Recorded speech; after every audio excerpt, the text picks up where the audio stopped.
Hi everyone, welcome back, or maybe I'm welcome back, I don't know. So, what's happened since yesterday then? I do have a tiny weeny bit of a headache, but actually, it's not anything that bothers me really, and it tends to get better after I've eaten, just like yesterday.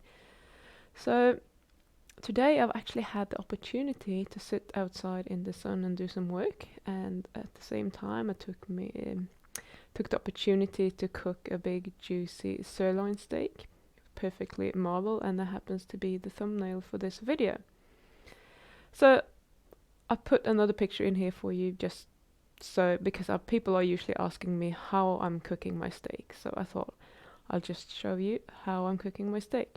So this is how I like it. I like it brown on the outside and pretty much raw on the inside. So I just want it to be warm and I want it to have some taste. And I hate dry meat, so that's perfect to me. And in case you're wondering, I had already eaten the fat on the outside of the steak because I fry that separately. I like fat crispy and melty in your mouth rather than chewy and yucky. I can't really do that, so I had to cook it much longer. But one thing I can tell you is that that steak was so good. I don't know if this was a particularly juicy and tasty piece of steak or if my palate is actually starting to reset itself. But what I can tell you is, so it's day 6 now, and I don't have any cravings for salami or cheese anymore. So that craving, wanting to go and check in the fridge and have something to snack on in the evening, which is always a salami craving, and cheese just actually sneaks in there because it kind of breaks the pattern of eating the same thing, that's actually completely gone, which is strange. And I can even talk about salami without feeling like, oh, I want salami. And the meat was actually okay without the garlic butter, just lots and lots of salt. So that's interesting. And that makes me happy and hopeful for the future that I'm not going to get bored with eating too much steak. However, today I was a little bit hungry again. I had to extend my eating window to 7 hours, which is okay, I suppose. I'm sure that will come right at some point when and if I am able to maybe eat larger portions, because I cannot eat 500 grams of steak that many people seem to be able to do in one sitting.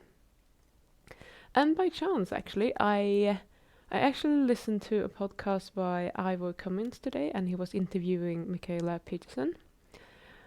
And I did this when I was out walking my dogs. And she said something that got my ears perked. So she was telling the story about when she started doing the carnivore diet and when she transitioned and how she failed and went back and forth between carnivore and adding some vegetables and fruits and so on. And she was saying that for 6 weeks, after removing basically lettuce from her diet, she was eating pretty much a carnivore diet with lettuce. For 6 weeks, she had GI upset, so she had transition problems for 6 weeks from removing lettuce. So I was thinking maybe actually I could have some sort of transition problem from removing eggs, processed meats, or dairy. That's pretty much what I have removed.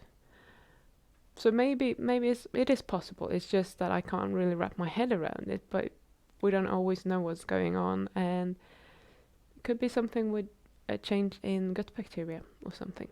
So I don't know. I guess anything's possible. So that was pretty much my update for today. Tomorrow I'm going to pay the local butcher another visit. I've only been there once because they were, from what I saw, I didn't speak to them because there were some people in there and I didn't see anything that actually looked pretty good when I was there. So now I'm just ordering all my meat online.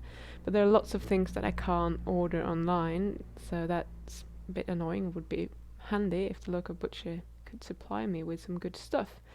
So I'm going to go and see if they have beef suet. I'm going to try to get some more pig skin to make some more crackling so I can show you how I'm doing that.